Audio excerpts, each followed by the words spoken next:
Okay, sweet. Yeah, welcome to the first episode, I guess, of the Beyond the Syllabus podcast.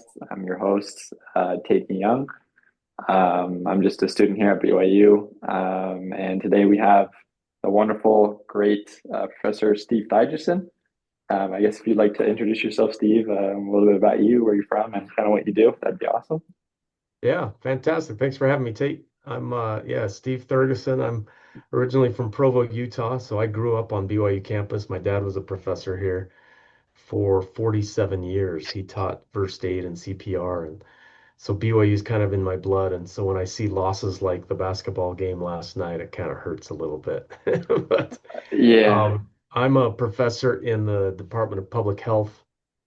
I specialize in occupational health. So before I came to BYU, I've been here 19 years.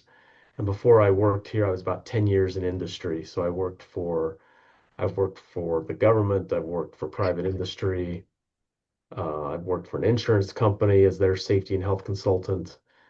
I own my own consulting firm. And then the funnest thing I do is get to teach the next health and safety professionals all about this amazing profession. I got my wife, we've been married 30 years. I got four kids, and my first grandchild was born in May. So exciting times. congrats. That's awesome. Officially grandpa status. That is a huge milestone. So congrats to you on that, and thanks for Thanks. sharing a little bit about yourself. I guess my next question is, what kind of led you to want to study or go into toxicology, and how did you how was that path in getting to that career? What led you to that? Yeah, so I did my undergrad at BYU, and I did it in zoology. Before that, I actually started out as a chemistry major because I love chemistry and I love just how the interactions, how understandable it is. It's a hard science, but I didn't necessarily like unapplied chemistry, which is what I felt I was doing here at BYU. So I wanted to see how could I apply this. So I finished my degree at BYU. I went up to the University of Utah, had my first toxicology course. Now my focus is chemicals in workplaces. You know, things when you make product, lots of chemicals are used. Those can cause harm to the human body. And so that's what the toxicology I was involved with was all the different chemicals, even radiation and um, the different contaminants that can cause harm to the human body. That just rung true with me. So then I went to Colorado State for my PhD, and that's where I met one of the best toxicologists ever. His name was Dr. Mel Anderson. He taught me a ton about toxicology. Now, I don't necessarily consider myself a toxicologist. I'm an industrial hygienist, which is a fancy term for occupational health professional focusing on the health and safety of workers. But I've been teaching toxicology for about 15 years now. I did it as my profession at Eastman Kodak Company that had thousands and thousands of chemicals. And I would have to understand the toxicology of those chemicals and how the humans interacted with those and to keep them from getting cancers and reproductive issues and liver toxicity and even down to just getting splashes in their eyes. That was part of my job. Wow. So yeah, I bet that was a lot of pressure and stress, kind of knowing how to handle some difficult situations. Was there any like big, I guess, disaster that ever happened during one of your jobs that was kind of like stressful or complicated that you had to work through?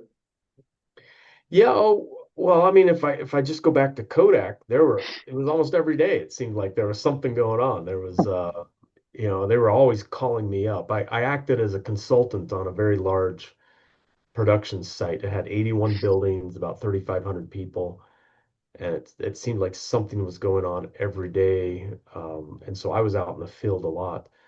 There was one in particular where they called me. They were having an exposure to methanol. I don't know how much you know about methanol, but methanol can cause, central nervous system issues, and in the right concentration, it can lead to blindness.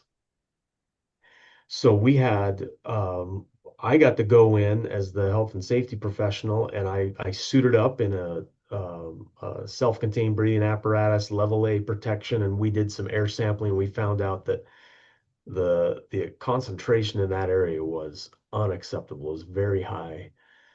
So we that was one of the first times I ever had to put a stop to production. And we said we cannot operate this as it is right now. In these levels, you can almost have someone passing out right there. So they came back to me and said, well, we have to produce. We decided, well, this is how we're going to do it for the short term. And all the employees were trained in how to use self-contained breathing apparatus. And so we protected them in the short term with personal protective equipment, while the technicians and everybody else during non-productive hours production were developing a very robust ventilation system. So once they got that ventilation system up and running after about 2 weeks, we tested it again and they were completely within acceptable limits. And that was kind of a neat experience where we got to protect workers in kind of an emergency situation, and then saw that we didn't just, we jumped to personal protective equipment off the first at first, which when used correctly is an appropriate means to protect employees, but it's not the best for long term. So it was neat to see the engineering team come together and develop the ventilation. So that was pretty cool. Wow. Yeah, that's really cool. That's really cool that you got to help mitigate that and also kind of see that miracle take place. Was there any like other, I guess, to follow that along with that, was there any like miraculous or I guess divine help that you've received throughout your career that sometimes you were just like, wow, like I don't know how we were able to that was fixed but or solved, but somehow it was we were blessed in that way. Can you recall any experiences or challenges that you faced that kind of were like that? Maybe I'll talk about two experiences. The first is just um, how I ended up in this profession, because I felt like I was led by God to make a phone call to the University of Utah, to my to a mentor, a great mentor of mine named Dr. Dean Lilquist. It was past the application deadline. I really didn't know what I was going to do with my undergrad work. Nothing seemed to fit. I took actually a whole year off between my graduation and entering my master's program. It was kind of a growing year for sure. And then from there, I actually had a job after 2 years, and it was going to be a very good job, very well paying. Or I could go back and get my PhD, and I felt like something's drawing me to get a PhD. And so I prayed a lot. My wife and I prayed. We talked a lot about this. We pondered it. I talked to my mentors and people, and some were saying, no, go work first, then go back and get your PhD. But I just felt I need to do this now, and it's turned out for the best. It was really really important move, because I think I've been able to help not just students but also people in the community. And now that I've entered into the international realm in the last 10 years, I think that's been something that's been very rewarding, not just to me, but to the students I've been able to take over there. So I do think God was leading me somewhere along those lines. Another story, real quick, that didn't have as happy of an ending. When I was at a company, part of my job was to assess machines and machine safeguarding. So it didn't really have to do with toxicology, but we assessed this very large machine, and made some recommendations on what they needed to do to fix some problems. And this one particular problem, we told them, if you don't fix this down the line, there could be a fatality here. It's a big trolley that moves back and forth, kind of like a robot going back and forth. And we made some very tough recommendations, but this particular organization they didn't want to do that. It was going to be very, very expensive. So we made them sign off on it, and upper management had to sign off on it. And in the meantime, about a year later, I had left the company and I'd gone on to another company. But one of the health and safety professionals I worked with, they called me up and said, Steve, someone uh, was killed by that machine. And that was very difficult news to hear. I actually knew this person. They were on the hazard response team with me. And and so our several of the people I worked with had already they'd left the company. Others were still working with the company, but we got together. But I just felt it was not a good time, but and we needed that community support to talk through this because I just felt like I should have done more. I should have pushed this further rather than just letting management sign off on it. That was a bad move, I felt. But through, I think, some personal revelation and some comfort and definitely prayer, um, I just, I kind of settled in on that this was the reality, and but I think those prayers and the Holy Ghost just comforted me for sure in that situation, knowing that someone I knew had passed away from maybe something that I didn't push farther on. So I learned a pretty good lesson in that. Um, but I also learned that there are times when you just need to be comforted for sure. Yeah, that's thanks for sharing those. That's a really difficult story to hear, and I'm sorry that it happened, and but obviously you're able to be comforted, which I think is something that yeah we all need sometimes, and yeah that's really difficult to hear. But I guess I want to ask more about uh, some other challenges, if that's okay. You're okay with sharing. I know it's kind of a heavier topic, but I feel that maybe a lot of students at BYU deal with a lot of different things, and just from the experiences that you share with me, you've maybe have some bit of hope or some other challenge that you were experienced as a student at BYU that maybe uh, I guess what I'm trying to ask is like, is there like a challenge or like that you experienced at BYU that you maybe at in the beginning thought that you didn't know how you were going to get through it, or maybe even in your graduate degrees, then you like somehow, some way, like something that helped you to kind of get through that, or maybe some hindsight, like some way that like you were helped, if that makes sense. That's kind of, I don't know if that question made sense, but Yeah, no. Yeah, thanks for allowing me to share some of these things.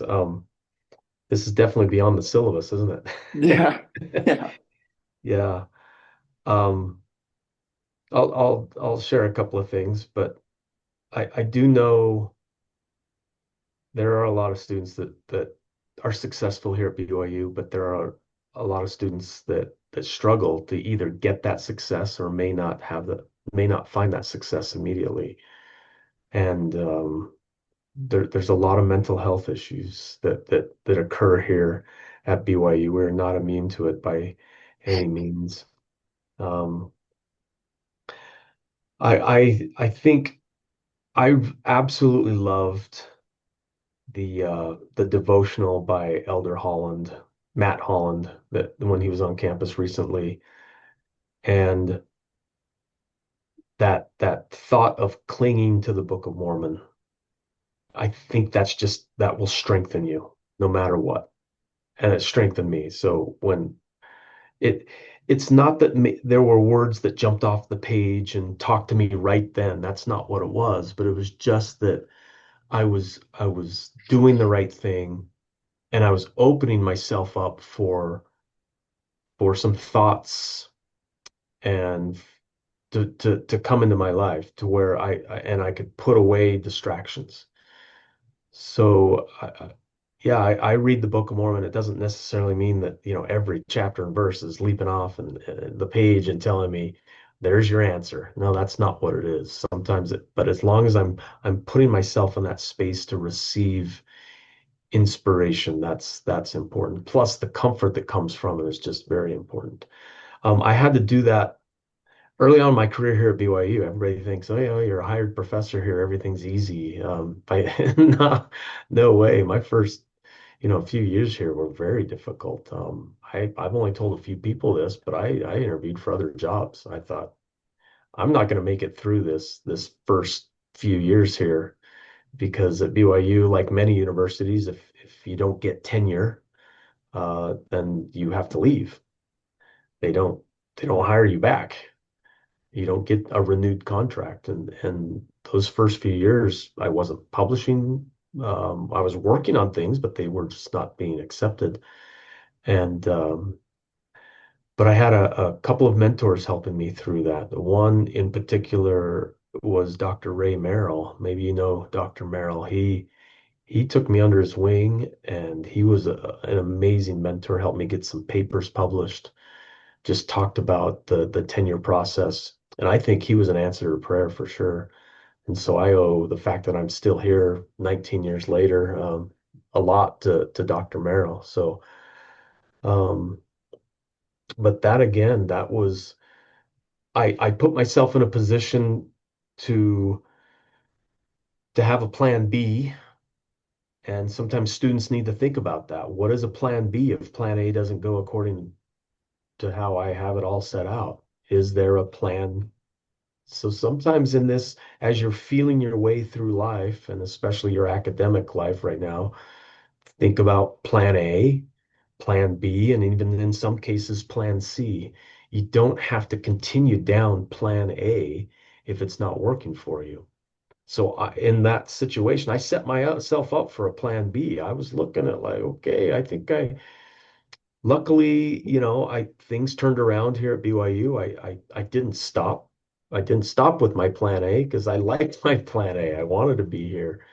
Um, but I made some preparations just in case plan A wasn't going to work out. And it worked out, and I absolutely love being here. So I think that's maybe some advice I have for students is if you're continuing down a path, even academic path, life path, you can always pivot. You can always change. But the more prepared you are for a plan B or a plan C, the better it's going to happen. Yeah, wow. Thank you for sharing that. Yeah, I think a lot of times, at least my parents, at least my mom, she graduated studying history and now she works in marketing. So that's a very, good point that we can always pivot.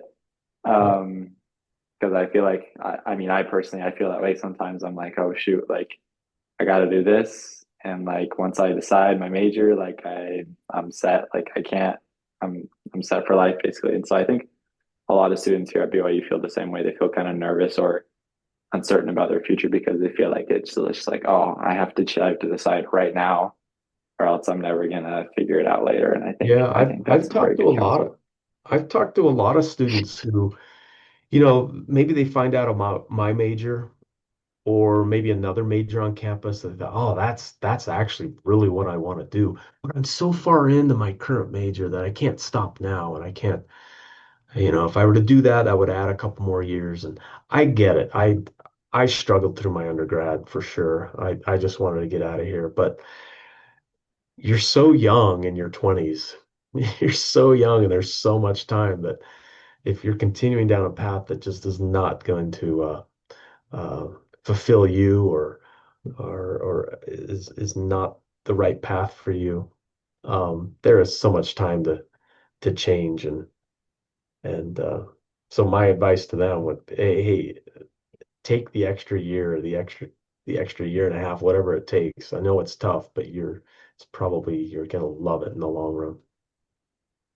Yeah, I think that's so true. Sometimes you just got to do the work early to I think reap the benefits later in life. And so if that means an extra year of tuition, then yeah, I think that's totally true. But I've definitely thought about that, and I probably will have to do that at some point.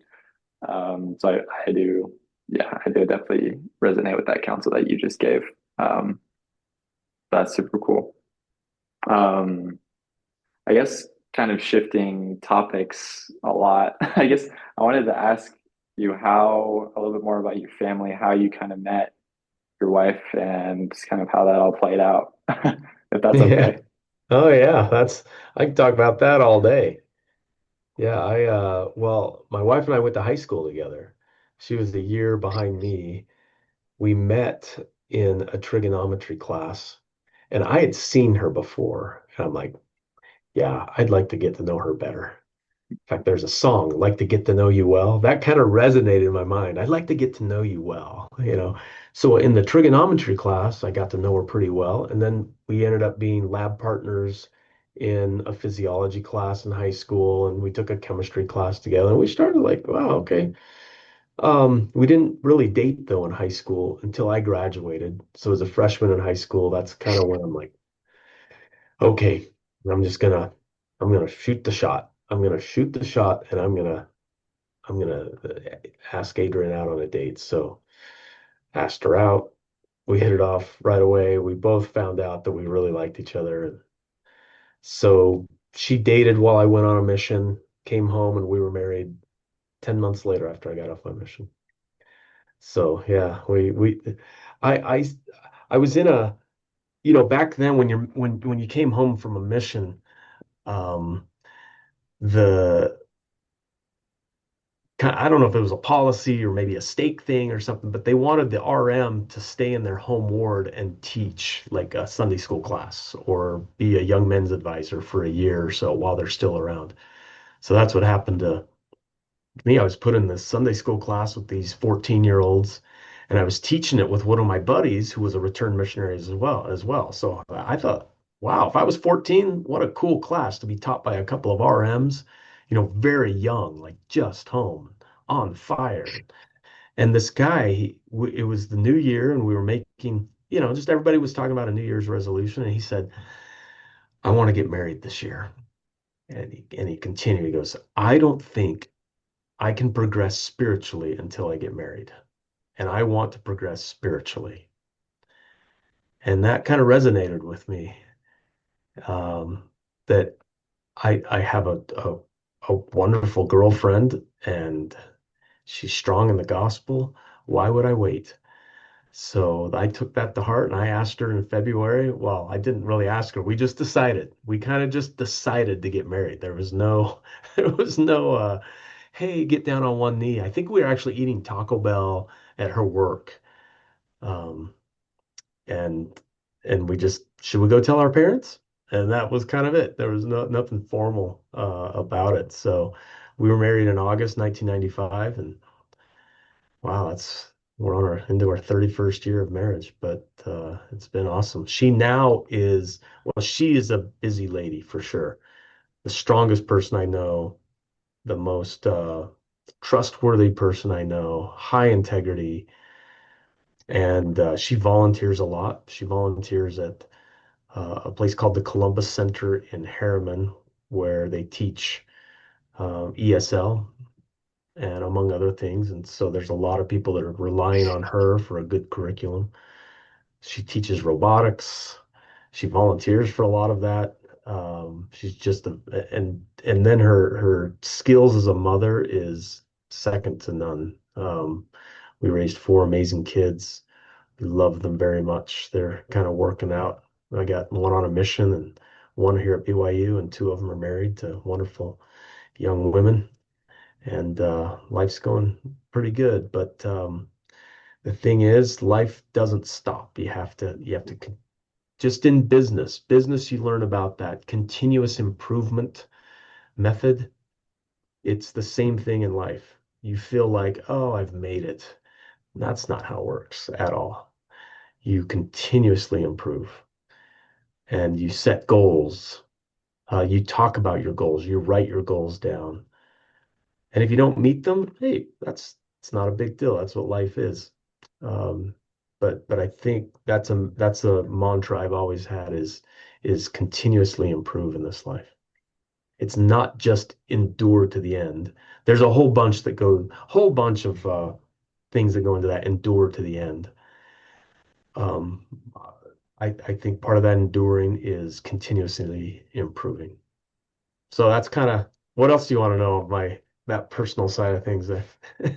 No, yeah, wow, somebody should put that like on like a plaque outside the book. It's not just endure to the end, it's continuous occurring. So that's Sure. really that's awesome.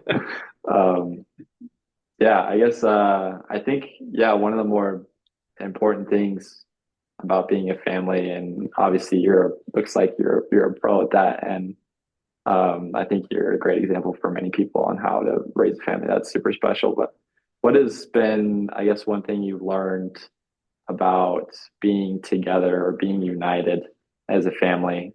Um, 'Cause I feel like in these times, kind of families, we see like the highest amount of divorce rates and the highest amount of like family conflicts in our country and just like around the world. So what has, I guess, been something that like a pillar or principle that has been important or that you've implemented to keep a unified home and a unified family in these times, I guess?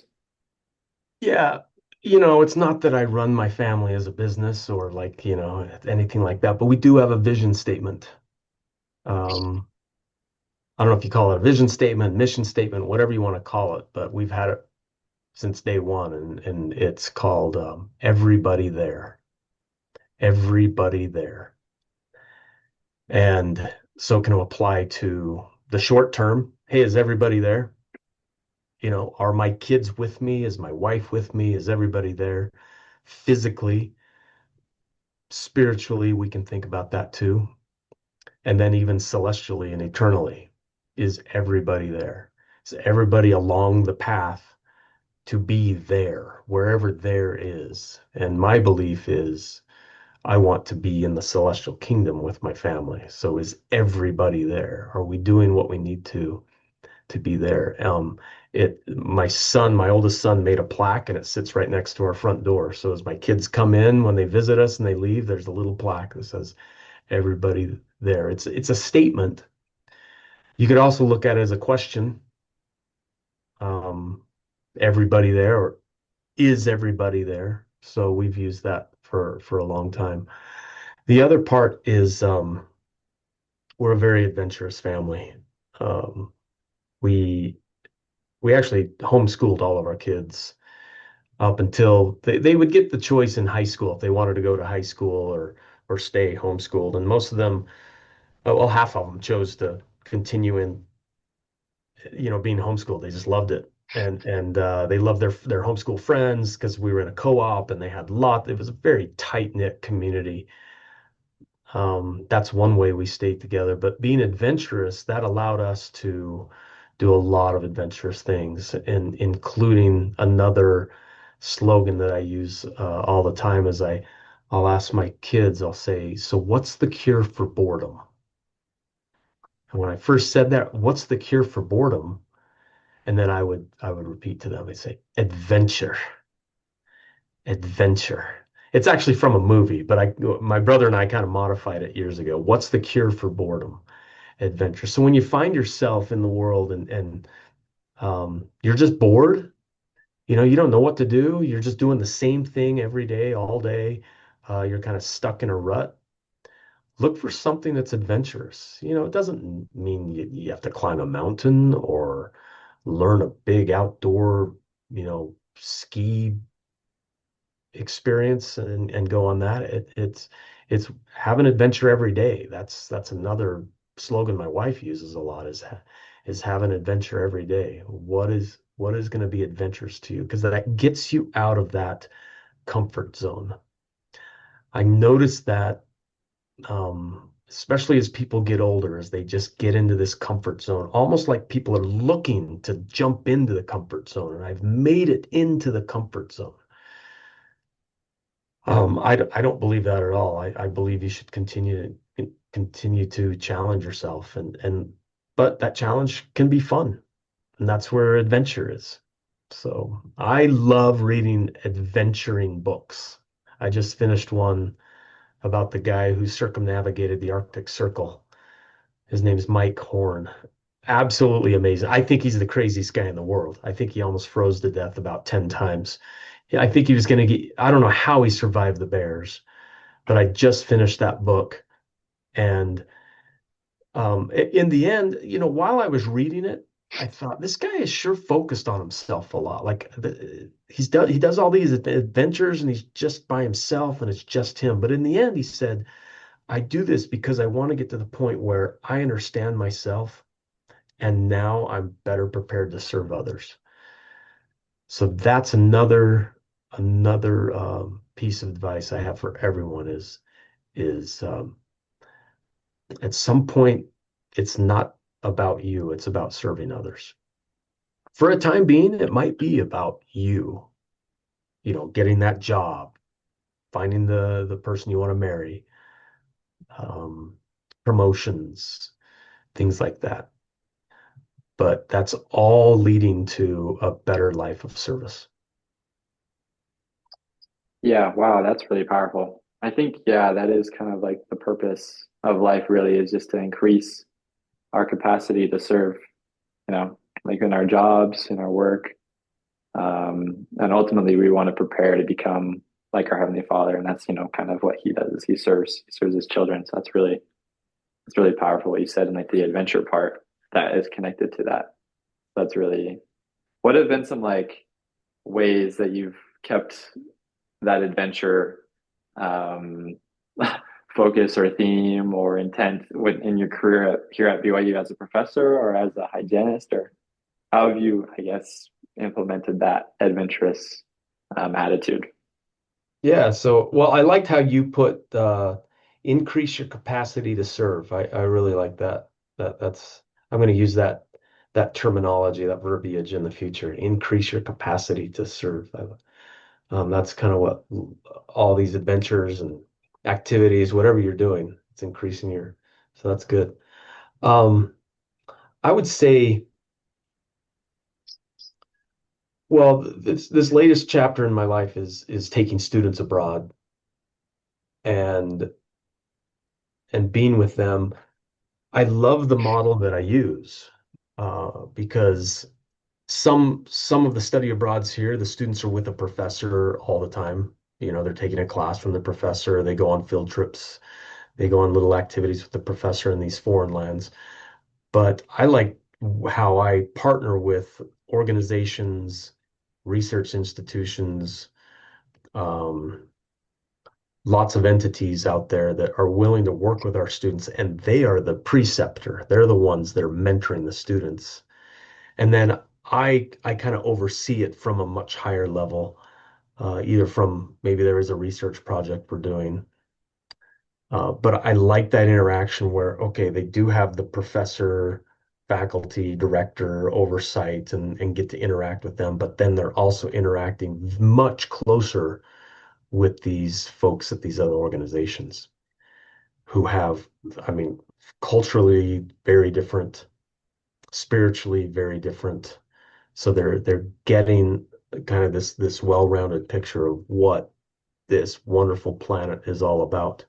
So that's always an adventure every single year. The different students we take, that's always an adventure.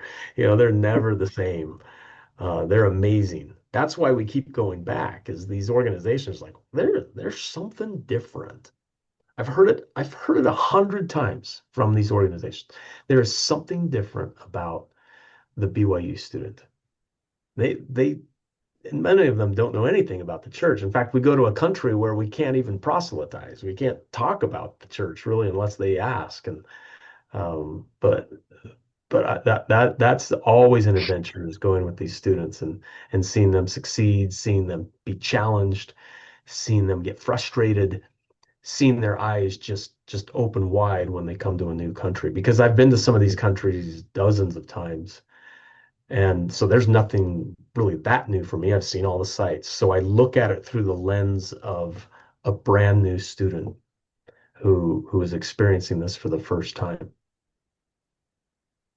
That's awesome. That's really special. What are what are some of the uh, biggest things that you've learned being able to travel to other countries, and maybe some like perspectives that you've taken from how they do business over there, or how they kind of see the world? What have been some things that you've learned that maybe you'd like to share or anything like that?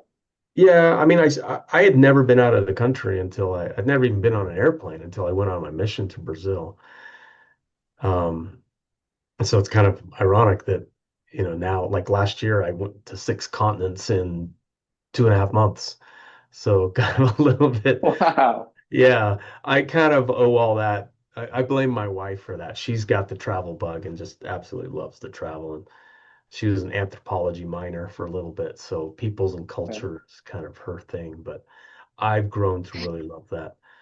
Um, while, yeah, do I like to go to a new city, see a new place? Yeah, that's kind of neat. I really love um, natural wonders of the world and seeing nature in these other places, but that would that wouldn't float my boat for too long either. It's really getting to know the people, and so our friends, colleagues, research collaborators in these different countries is what keeps me coming back.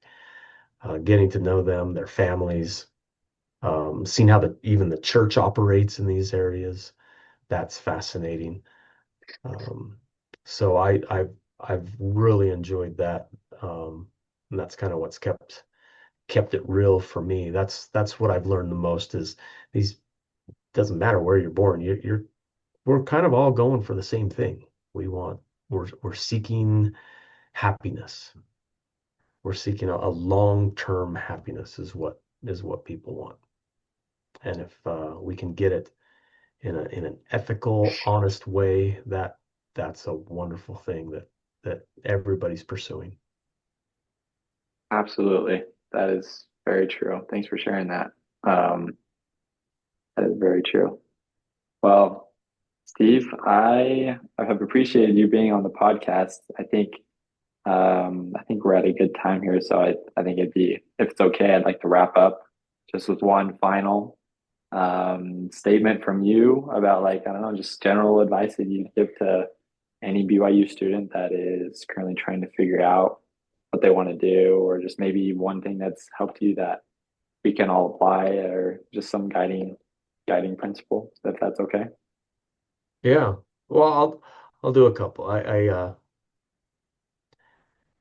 In was it 2020 when we were doing graduation here at BYU, we didn't have it in person. It was COVID, and but our department decided let's videotape each faculty member giving some advice. And I'll revert back to that because it actually came from our former basketball coach, Mark Pope, because his players were struggling. In 2020, we had an amazing basketball team. They had just beaten Gonzaga at home, destroyed them. It was awesome. And they were poised to have a very high seed in the NCAA tournament.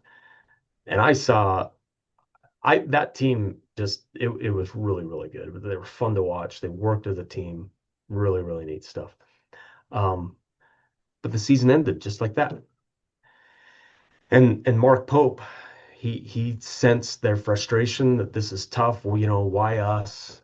This is life is definitely throwing us lemons for sure.